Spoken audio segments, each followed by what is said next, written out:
Hi guys, ഈ പുഴയും കടന്ന് പ്രമോ റിവ്യൂവിലേക്ക് എല്ലാവർക്കും സ്വാഗതം. അങ്ങനെ ഗ്രാമത്തിലെ കുറേ കുട്ടികൾ കുറച്ച് പടക്കമൊക്കെ പൊട്ടിച്ചു കളിക്കുന്നുണ്ടായിരുന്നു. അന്നേരം അവിടെയുണ്ടായിരുന്ന നിവിൻ കുട്ടികളോട് പറയുന്നത്, പടക്കമൊക്കെ വാങ്ങി എന്തിനാ കാശ് കളയുന്നേ, ഇതൊക്കെ കൂട്ടിവെച്ച് സൈക്കിൾ വാങ്ങിക്കാമെന്ന്. ഇത് കേട്ടുകൊണ്ടാണ് നമ്മുടെ കാവേരി ബൈക്കിൽ വരുന്നത്. ബൈക്ക് നിർത്തിയതും കുട്ടികൾ ഓടി കാവേരിക്ക് ചുറ്റും കൂടി. ഇങ്ങനെ പടക്കം വാങ്ങിച്ചു പൊട്ടിച്ചു കളയുന്ന കാശൊക്കെ സൂക്ഷിച്ചു വെച്ച് എത്ര സൈക്കിൾ കട തുടങ്ങിയെന്ന് ചോദിക്കേ നമ്മുടെ അങ്കിളോട് എന്ന് പറയുന്നുണ്ട്. ഇതൊക്കെ വെറും തന്ത വൈബല്ല, മൂത്ത തന്ത വൈബാണ് എന്ന് പറഞ്ഞപ്പോൾ നിവിൻ ചമ്മിയതുപോലെയായി. ആളാവാൻ നോക്കിയതാ നമ്മുടെ കാവേരിയല്ലേ ആള്. പിന്നീട് അരവിന്ദനും ശാരദയും കൂടി ചായയും കുടിച്ചുകൊണ്ടിരിക്കുമ്പോൾ അരവിന്ദൻ ചോദിക്കുന്നുണ്ട്, നമ്മുടെ ഗംഗയും വിനീതും തമ്മിൽ എങ്ങനെയാ എന്ന്. അത് നമ്മൾ പണ്ടേ തീരുമാനിച്ചതല്ലേ അരവിന്ദേട്ടാ എന്ന് പറയുമ്പോൾ, പണ്ടേ തീരുമാനിച്ചത് നമ്മളാ, അതിനുശേഷം കുട്ടികൾ വലുതായി, അവരുടെ ഇഷ്ടാനിഷ്ടങ്ങൾ മാറിയിട്ടുണ്ടാവും എന്ന് പറയുന്നു.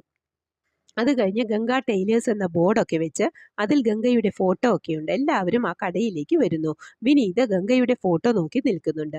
രാജേശ്വരിയും വരുന്നുണ്ട്. കാവേരിയും യമുനയും പറയുന്നത്, എന്താ ചേച്ചി ആന്റി എം.എൻ. നമ്പ്യാരെ പോലെ നടക്കുന്നത് എന്ന്. അപ്പോൾ കാവേരി പറയുന്നത്, കുഴപ്പമില്ല, പിന്നാലെ നിവിൻ പോളിയും ഉണ്ടല്ലോ എന്ന്. പിന്നീട് വിശാലും യമുനയും കണ്ണിൽ കണ്ണിൽ നോക്കുന്നു.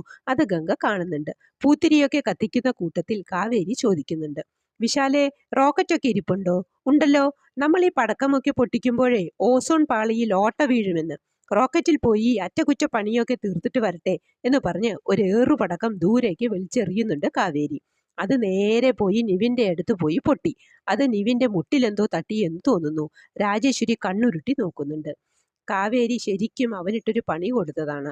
ഇനി രാജേശ്വരി വെറുതെ ഇരിക്കുമോ? രസകരമായ അടുത്ത എപ്പിസോഡിലായിരിക്കും ബാക്കിയെല്ലാം കാണാൻ പറ്റുന്നത്.